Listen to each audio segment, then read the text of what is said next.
Initiating an intravenous infusion. Lesson number 300-081-4034-Foxtrot. Well, here I am again. Like you may have already heard, I got a big collection of old Army training tapes meant for all sorts of skill.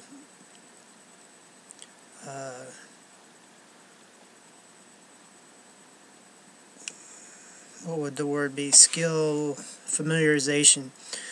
So I'm going to go through each one, hopefully one a day. I'm negotiating to get more. I have about 200 now. A couple duplicates, but I'm putting this up on YouTube. It's an original, unique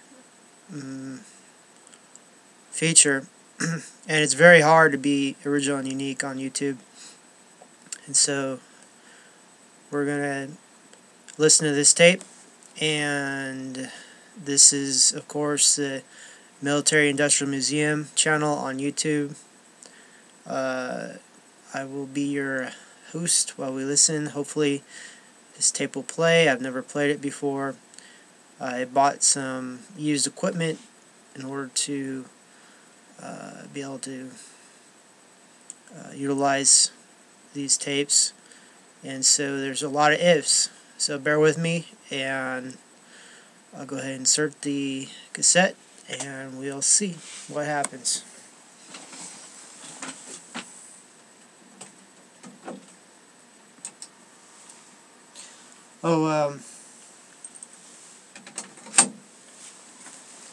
I think that's a halogen light there. I notice it gives extreme interference with my AM radio. I don't know what I'll do with the cassette deck and the speaker and stuff, so we'll find out here shortly. If it doesn't interfere, I'll leave it on. If it interferes, I'll turn it off and turn on my LED lights behind me here. Okay, stand by.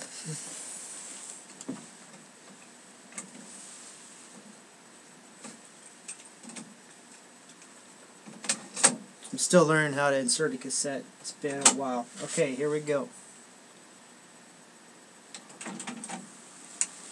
The volume should already be set from the last cassette. Ooh, that's not a good thing.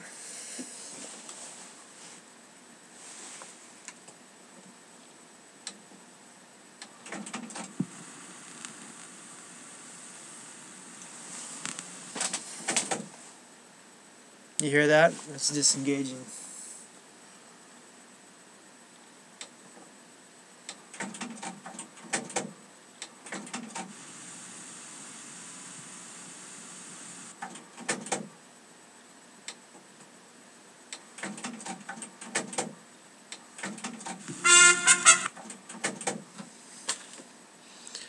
Alright, let me try the other side.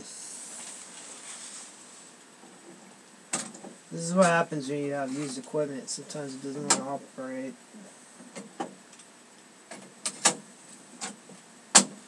Wind it.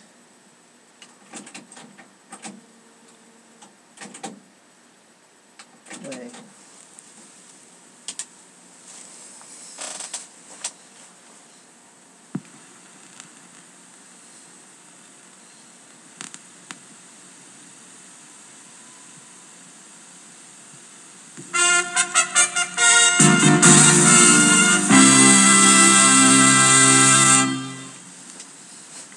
There may be times when you, as a basic medical specialist, must treat casualties with severe blood loss or severe burns.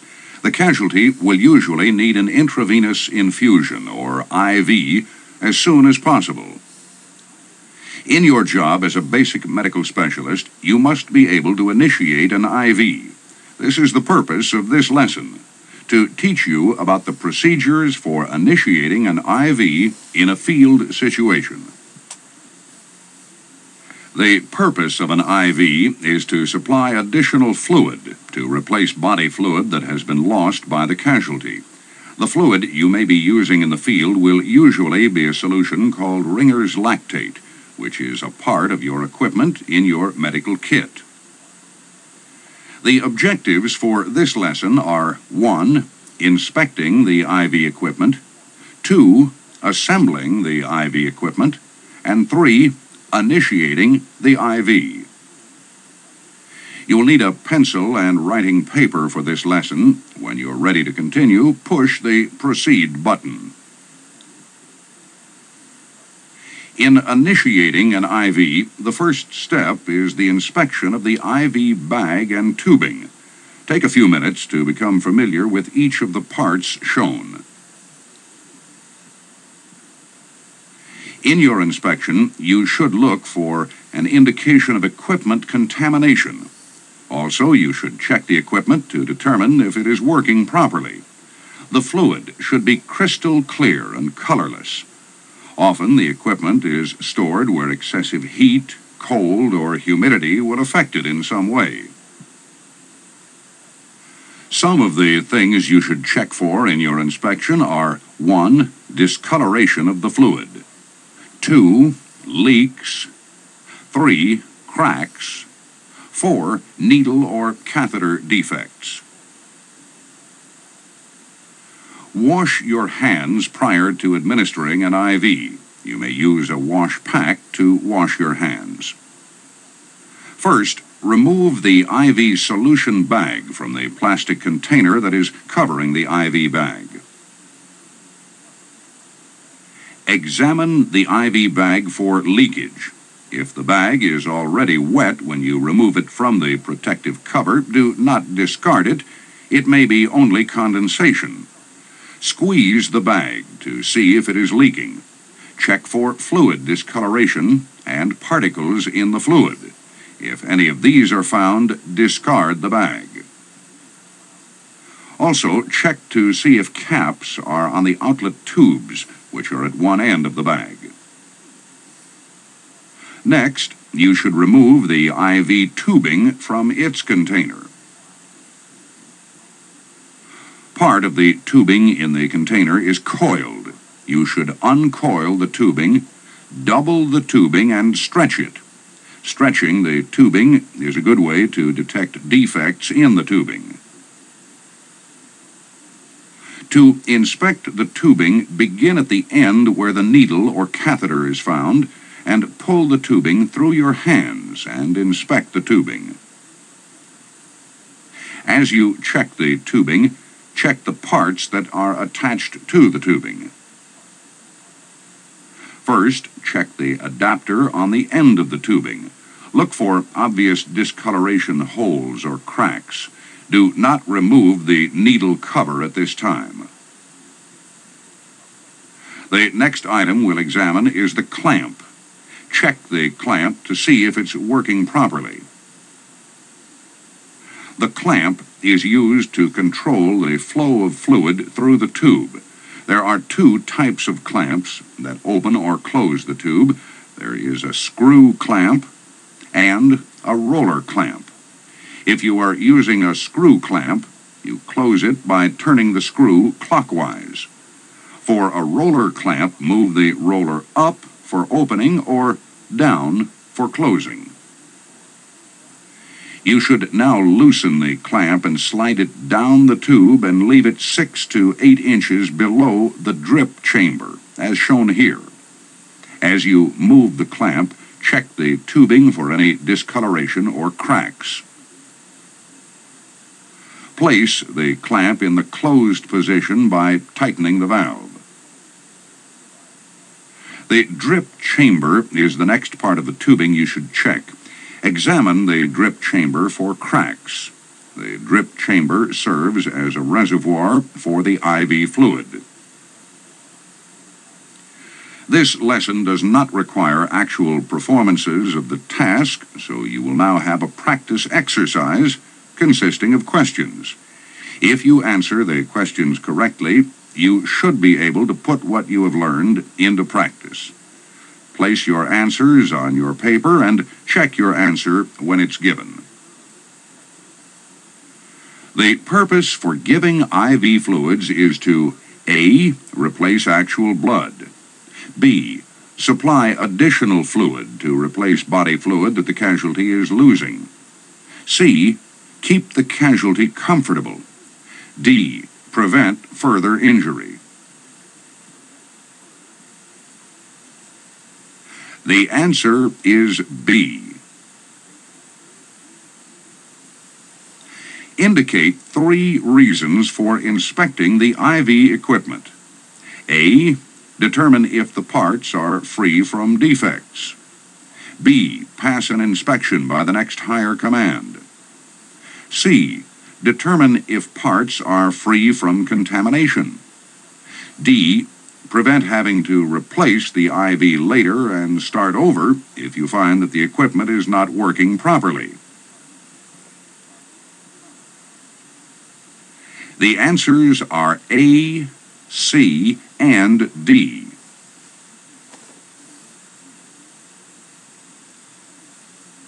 The tubing and the parts attached to it are inspected for which of the following? A. Obvious discoloration. B. Contamination. C. Leaks. D. Cracks. E. All of the above. The answer is E. Be sure to look for all of these parts when you're inspecting the tubing and the parts.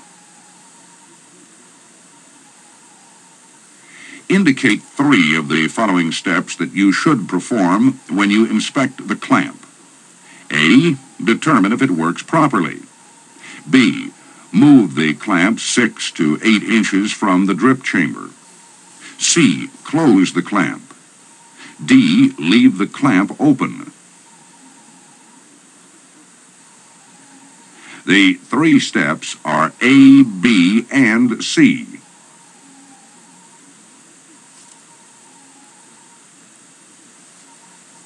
Now, let's discuss the assembly of the IV tubing.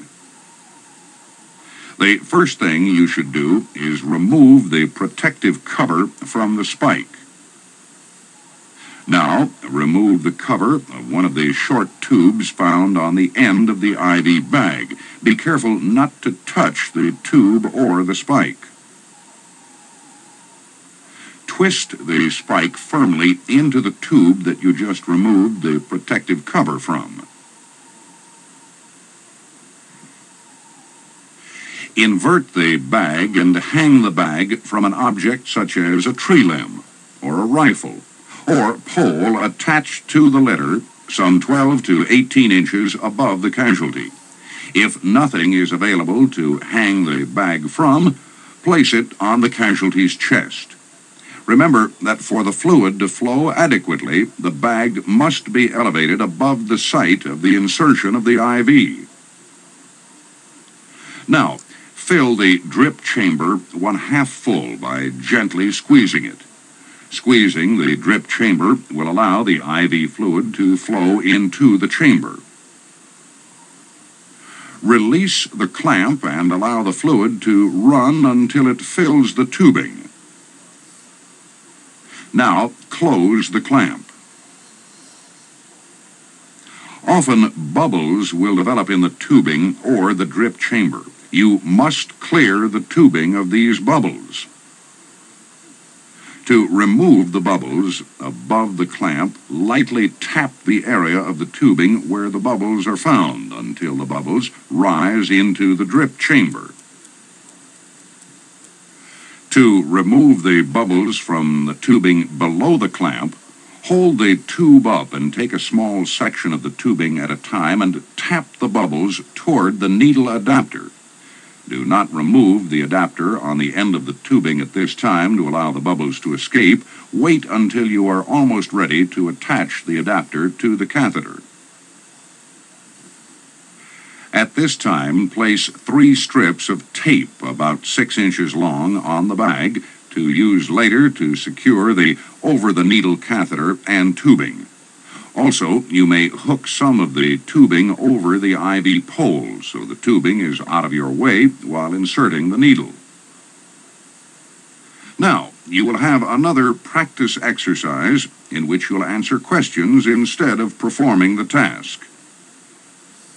Answer true or false. To start the fluid through the tube, you should gently squeeze the drip chamber until it's 1/2 full. The answer is true. If bubbles appear, which of the following should you do? A. Use your finger and tap the tube to push the bubbles from the clamp up into the drip chamber. B. Tap the tube to push the bubbles from the clamp toward the cover of the needle adapter.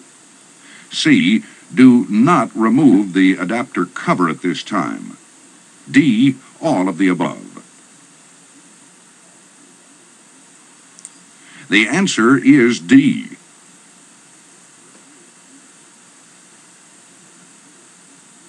Now, let's discuss initiating the IV. Now is the time to inspect the over-the-needle catheter. To inspect it, remove it from the container. The over-the-needle catheter is covered with a plastic protector. To remove the cover, place your thumb and forefinger at the base of the protector and press it until it separates. Remove the protecting cover, but do not throw it away. Inspect the over-the-needle catheter for defects or contamination. Also, examine the metal needle for rust or rough or jagged edges. Remember that you do not remove the needle from the catheter. If you look closely at the end, you'll find that it is beveled or slanted so it will enter the skin easier. Remember this when you're inserting the needle in the casualty. Now, replace the over-the-needle catheter protector. Press the cover onto the catheter.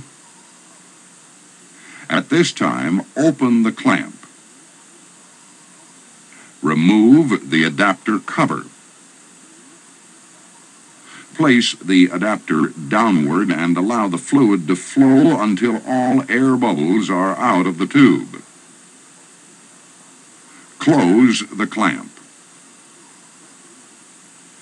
Ensuring that the casualty does not touch the sterile needle adapter on the end of the tubing, hand the tubing with the adapter on the end to the casualty to hold.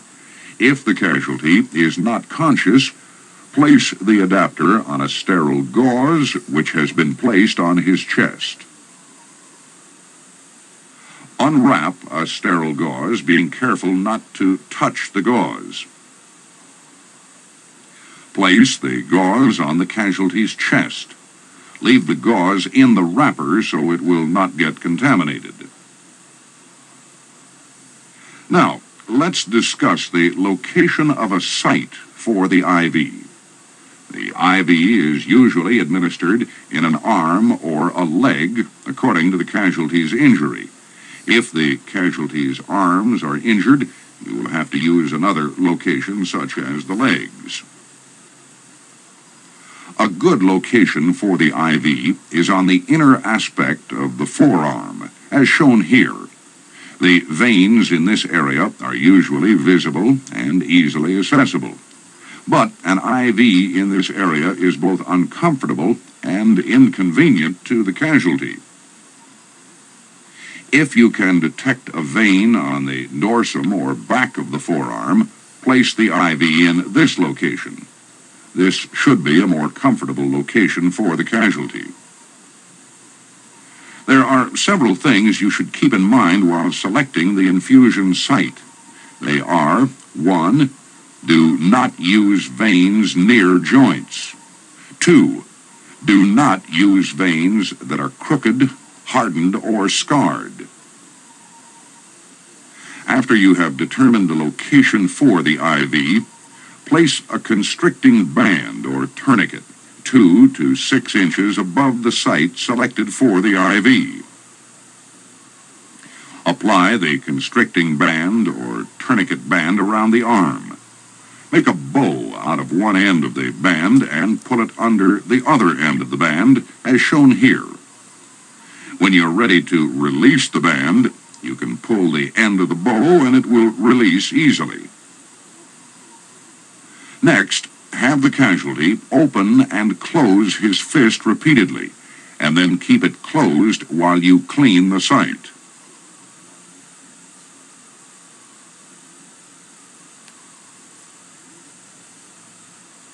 Use a gauze sponge and any available antiseptic. To clean the site, begin at the spot where you plan to insert the needle. Scrub the area from the inside outward in a circular motion. To insert the IV needle, first remove the over-the-needle catheter protector. If the over-the-needle catheter that you're using does not have a syringe, you'll have to remove the cap on the hub end of the over-the-needle catheter. For the purpose of this lesson, we are using an over-the-needle catheter with a cap. Now, stabilize the vein by anchoring it with your fingers and stretch the skin downward. Pick up the needle and point it in the direction of the blood flow with the bevel of the needle facing up. Hold the needle hub firmly in place with your thumb and forefinger. Approach the site with the over-the-needle catheter with an angle of 30 to 45 degrees. Keeping your hand steady, pierce the casualty's skin at a point slightly to the side of the vein, about a half-inch below the spot where you plan to puncture the vein wall. Decrease the needle angle until the needle is almost level with the skin surface, and direct it toward the vein you have elected. You will feel little resistance as the needle goes through the subcutaneous tissue. You will feel more resistance when you reach the vein wall. Proceeding carefully, puncture the vein. To confirm that you have punctured the vein, watch for blood backflow into the needle hub. Caution: if you do not see blood, pull the needle and catheter out and discard it. The reason you start over is the metal needle may chip off shavings or pieces of the plastic catheter and send it through the bloodstream, which could be very harmful to the casualty. Remember to begin with a new over-the-needle catheter if you're not successful in getting the needle in the vein. Once the needle is in the vein and blood backflow is noticed, advance the over-the-needle catheter into the vein for about 1/4 of an inch. Place a sterile gauze under the hub. This provides a sterile field for the connection point and protects the hub and adapter from contamination. Then pull back on the needle, about halfway, leaving the catheter inside the vein. Now, advance the catheter another half-inch into the blood vein. Caution: if you feel any resistance, don't force the catheter. Instead, withdraw the needle and catheter together, select another site, and use a new catheter. Now, you're ready to withdraw the needle.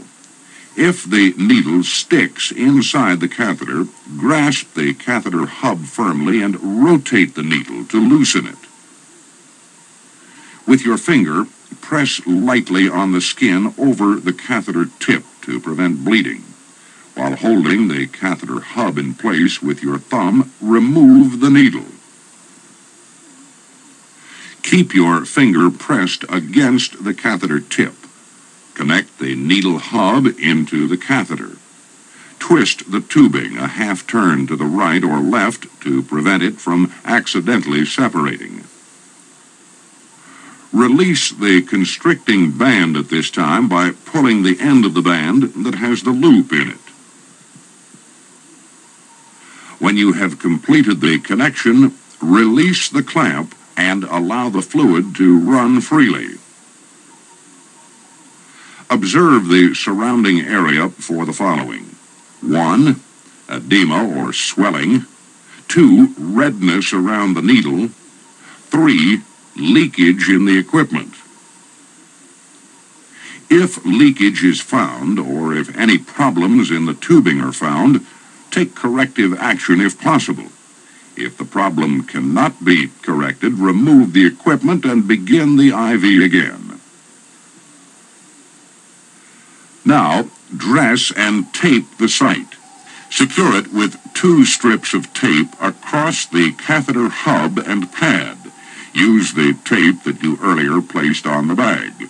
Ensure that the tape is secure.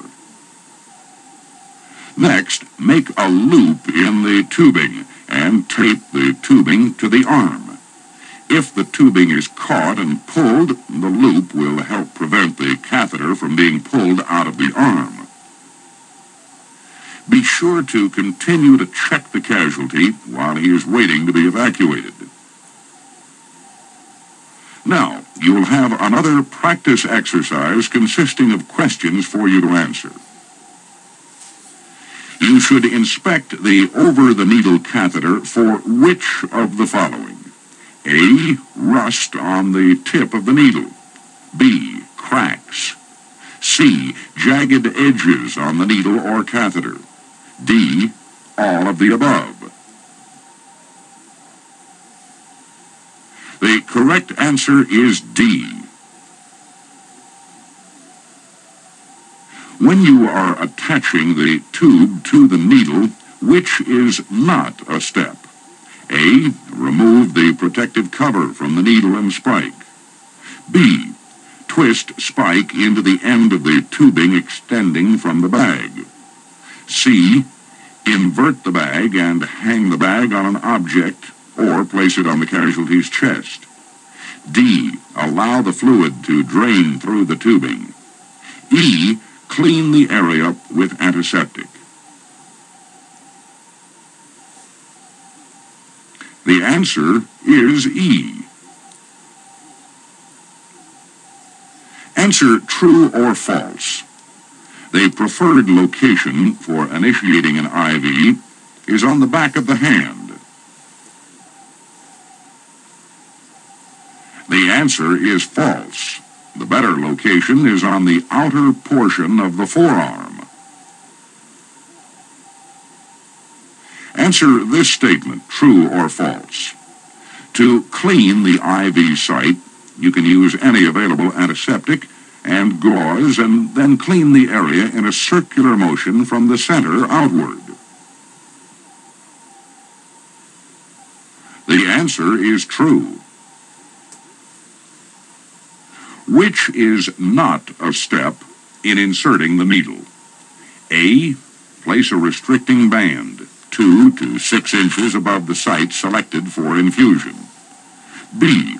Instruct the casualty to make several fists and then keep his hand in a fist.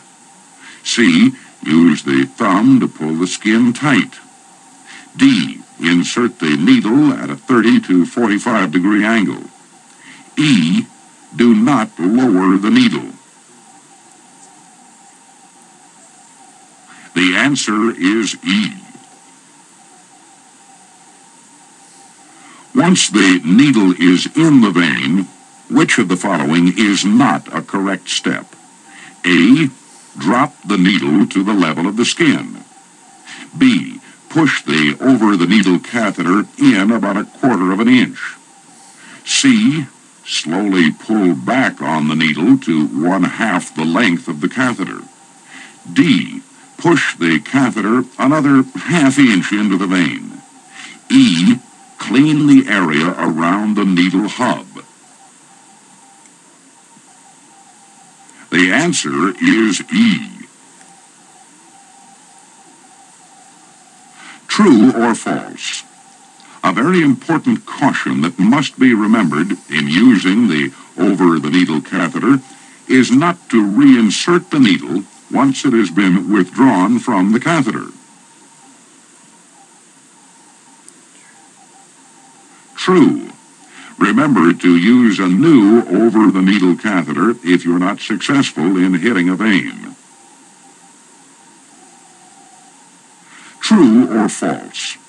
To secure the needle and tubing, you should place 2 pieces of tape across the needle hub and a piece of tape around the tubing after you make a loop in the tubing. The answer is true. Which of the following is not a procedure to follow after inserting the over-the-needle catheter? A. Remove the restricting band or tourniquet. B. Release the clamp and allow the fluid to flow. C. Regulate the drip flow. D. Wipe the surrounding area with an antiseptic.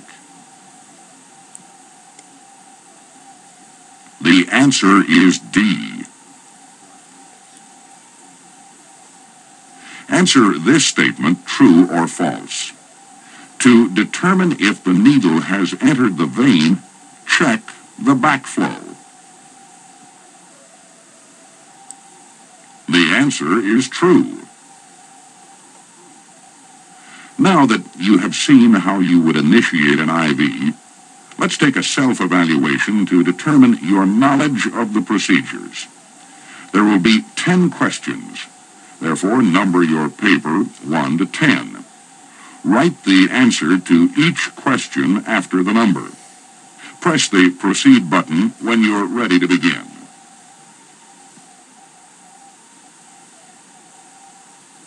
The purpose for giving IV fluids is to A. Replace actual blood. B. Supply additional fluid to replace body fluid that the casualty is losing. C. Keep the casualty comfortable. D. Prevent further injury. The correct answer is B.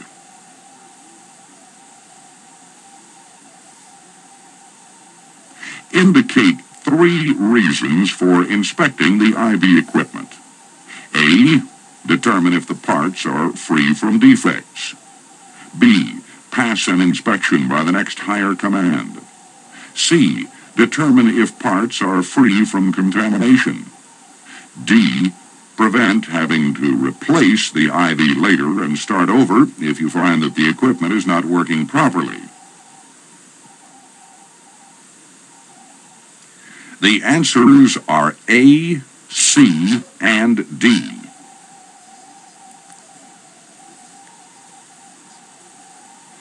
You should inspect the over-the-needle catheter for which of the following?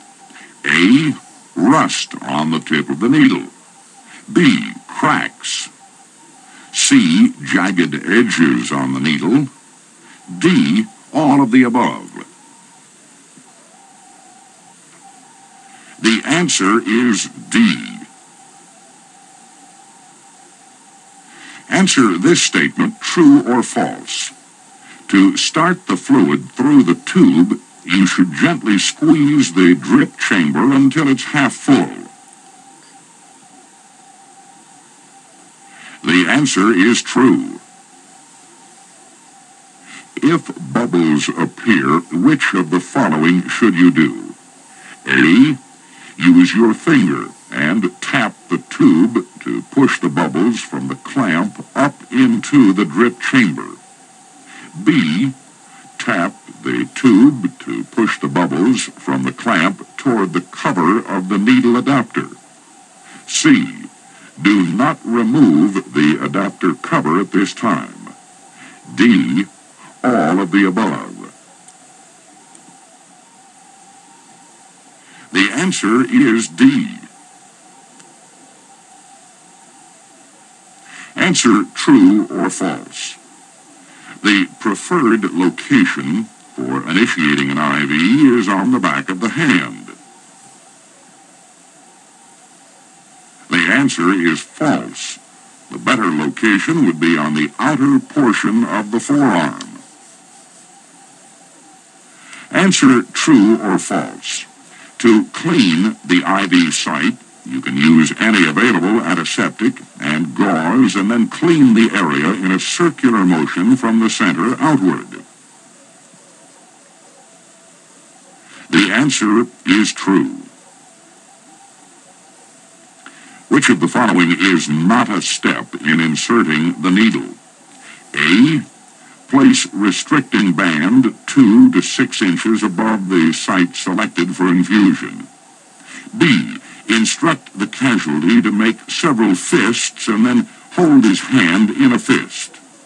C. Use the thumb to pull the skin tight. D. Insert the needle at a 30 to 45 degree angle.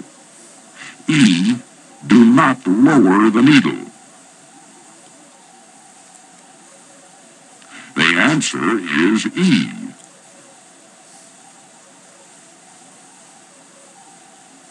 Once the needle is in the vein, which of the following is not a correct step? A. Drop the needle to the level of the skin. B. Push over the needle catheter about a quarter of an inch. C. Slowly pull back on the needle to 1/2 of the length of the catheter. D. Push the catheter another 1/2 inch into the vein. E. Clean the area around the needle hub. The answer is E. True or false? A very important caution that must be remembered in using the over-the-needle catheter is not to reinsert the needle once it's been withdrawn from the catheter. True. Congratulations. You have completed the lesson, Initiating an Intravenous Infusion. The techniques you have learned in this lesson should be helpful in your duties as a basic medical specialist. If you missed more than 2 questions in the self-evaluation or feel unsure about any of the procedures, take the lesson again. Thank you.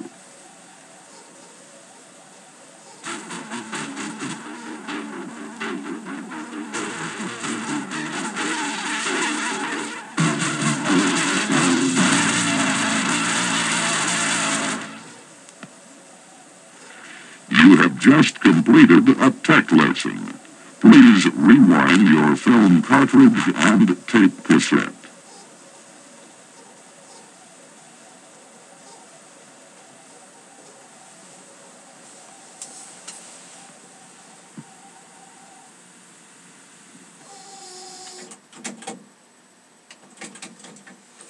Okay, rewinding. So I have a couple concerns. First off, you want to inspect things not just for the safety and the cleanliness and the usability and all that, but you do want to inspect things for the higher command. I don't know why they wouldn't include that. Maybe they had a rash of people just inspecting things for their higher command and not for other things. But anyway, that was a trick question if you ask me. The whole E answer sequence, that is worrisome in a way. You wonder how many medics and whatever got through this test by remembering, oh, the answer's E. Answer's E. E. You know, so those last questions at the end were repeats of the questions, the former questions that came during the whole spiel. So they were just a rehash, a reiteration. So I answered them enough to pass, I would think. The other thing is these appear to be a tape portion, and maybe there's a video portion. I don't have the video portion, and it interests me what sort of machine these lessons were played on that would display both of those.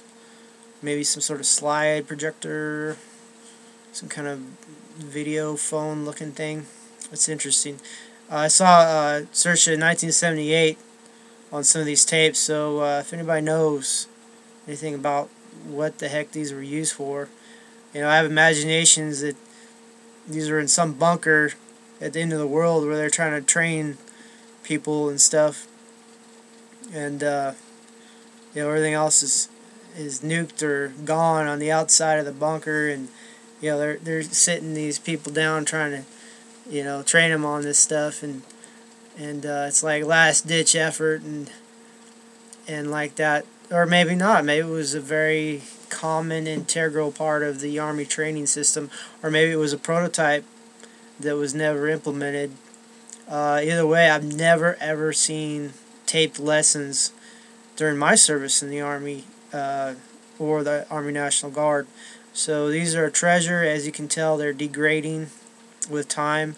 As far as I can tell, they're pretty much new tapes, and they've just been aged through time. And it's good that I'm documenting what was on these, because they'll be gone forever one day, and then I'll be left as whatever's been documented. So at any rate, I was a combat lifesaver trained in Iraq. I recognize a few of the techniques I mentioned. My training's gone quite a bit stale. I need to be retrained on that stuff, but I do remember some of the training that I got, and it was all hands-on. It wasn't guesstimation. So I believe that's a better sort of training. Plus, if you pass a class with flying colors, they gave you a CLS bag, and I may still have that around here somewhere. So, at any rate, I hope you enjoyed the medical training, and I'm going to post this up on YouTube right now, and like that. So stay tuned for more. I'm picking things out at random. There are some very advanced subjects coming up, stuff I have no inkling, and it'd be good to know about, just for the basis of knowledge alone. The more you know, the more you grow. Okay, now take care, and stay tuned, and be well. And I'd love to tell you more, but I'm going to do things in baby steps. Alright. Happy spring break coming up.